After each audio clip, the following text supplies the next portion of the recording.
In Parshat Terumah, we read in painstaking detail about the gifts the people Israel are supposed to bring in order to construct the Mishkan, the tabernacle. Make poles of acacia wood and overlay them with gold. Then insert the poles into the rings on the side walls of the ark for carrying the ark. Make the tabernacle of 10 strips of cloth. Make these of fine twisted linen of blue, purple, and crimson yarns with the design of cherubim worked into them.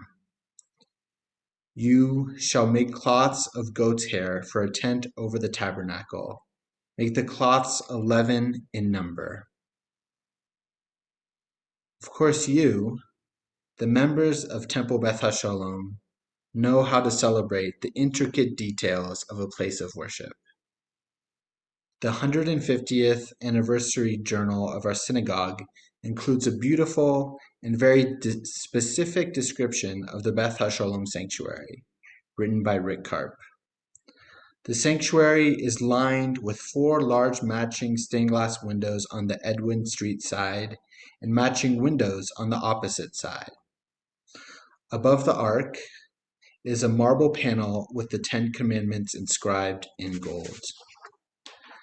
The ark has a wrought iron gate with ornate brass and mother-of-pearl decoration. As with the Mishkan, the Beth HaSholom sanctuary is the product of members of the community offering gifts. All of these items were gifts of individual members or group efforts by congregants and friends of the temple and have been lovingly maintained over the years, Rick wrote in the conclusion to his piece in the 150th anniversary journal. As I think back on the history of Beth HaSholom, from the immigrants of the 19th century through the boom of the 20th century to what has been described to me as a small but mighty community of recent years, I think back on all the people who have answered this call to sustain this congregation.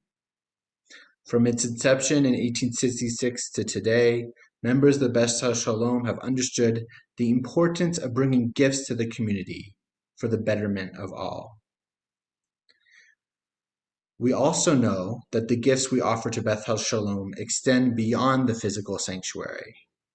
To offer just a few examples, we have members who play the violin for us, who offer up their home annually for the fall picnic, who edit the monthly newsletter, who use their photography skills and provide us with the background that you can see behind me now on Zoom, who blow the shofar, who teach in Hebrew school, who serve on the board, and who donate to the congregation. And then there is, of course, the leadership of the synagogue, and Marvin in particular, who does so much for this community. I know that with this list, I have only scratched the surface of all the gifts we bring to the synagogue. And so, if we use both Temple Beth HaSholom and the tabernacle described in the Torah as models, it becomes clear that in order for communities to function, we must all offer our unique gifts to the collective.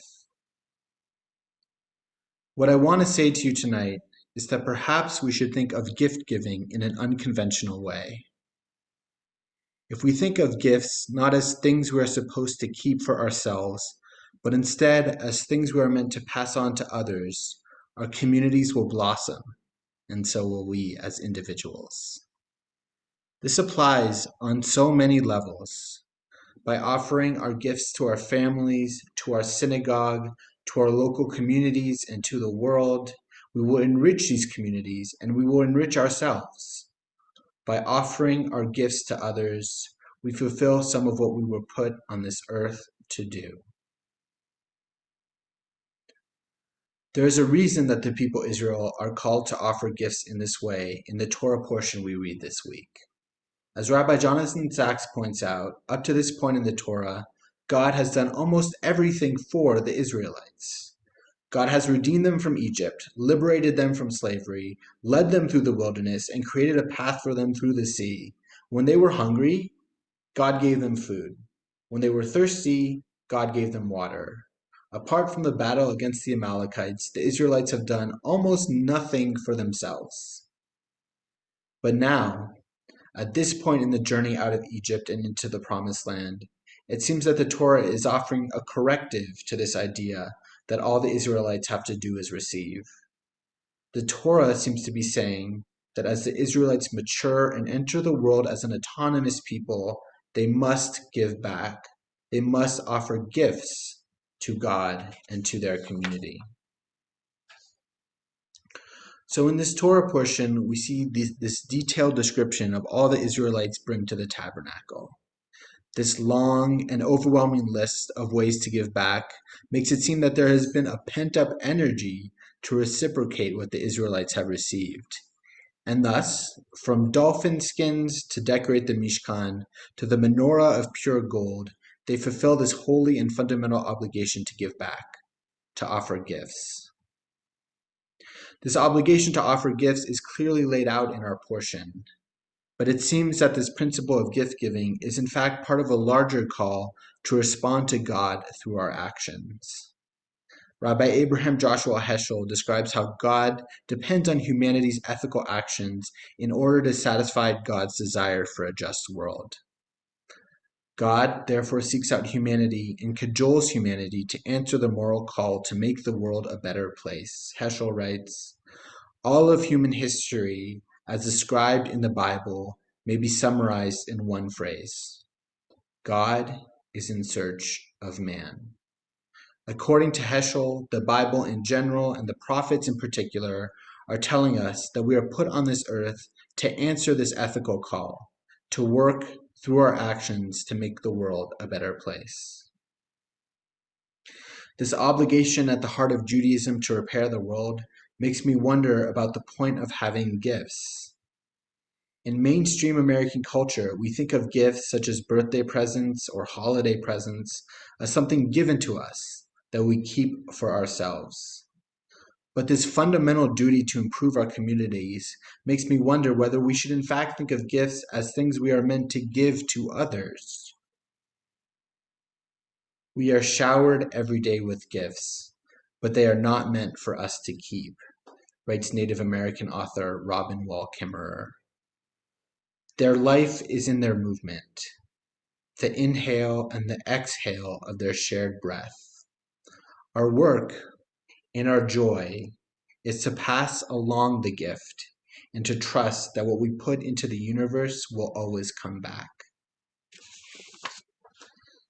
This image of inhaling and exhaling gifts applies to our life on so many levels.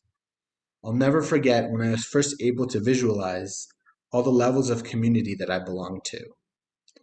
This happened years ago when I first used the computer application Google Earth. I was sitting with my father in front of this old clunky Windows computer. We opened the Google Earth application and we were presented with a satellite image of the entire world.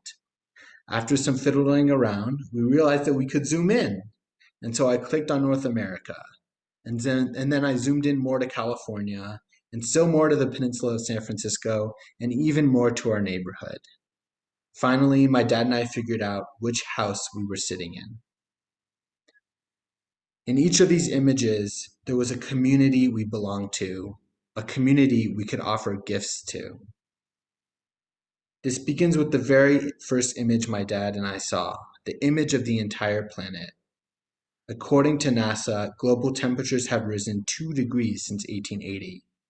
As we explore the importance of giving gifts, we can consider what we can do to prevent global climate change. As we zoom in more, we see our country, our state, and our counties. We realize that we are part of an endless number of communities. This can sound overwhelming, but we must have faith that by giving to these communities, we will also receive. With the map at this regional level, perhaps we can consider all we can do to stop the spread of COVID-19. And then we zoom in more to our neighborhoods, and we think of our friends, our families, and of course our synagogue. From reaching out to our neighbors in this difficult time, to supporting our family members, to giving to the synagogue, we have gifts to bring to each of these communities.